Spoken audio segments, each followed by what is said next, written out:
قطرہ میں خود فروزی ہے اگر، طاق میں گلشن پہ شبنم کا گوہر، بحر میں بھی اصل گوہر ہے وہی، سو فشاں مانند اختر ہے وہی، پھول کی صورت کا متوالا بن، معنی گلزار میں ہو غوطہ زن، حکمت اشیاء کا جو ہے رازدار، ہے وہی برق و حرارت پر سوار،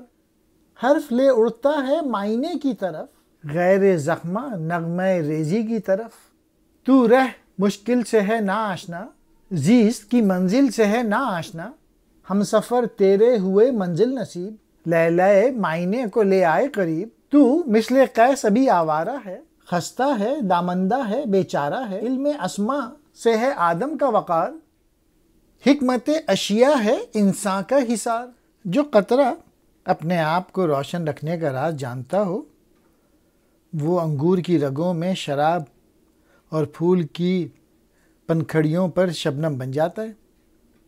پھر سمندر میں پہنچتا ہے تو موتی کی شکل اختیار کر لیتا ہے، اور اس کے جوہر ستاروں کی طرح چمک اٹھتے ہیں۔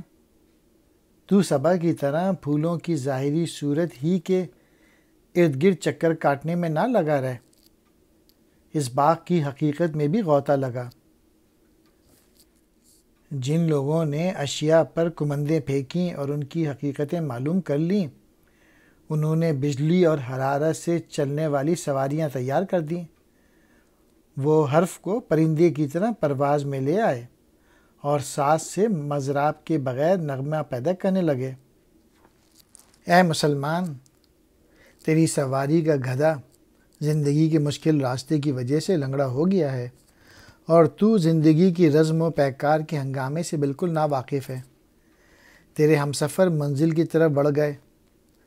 انہوں نے حقیقت کی لیلا کو محمل سے نکال لیا ہے،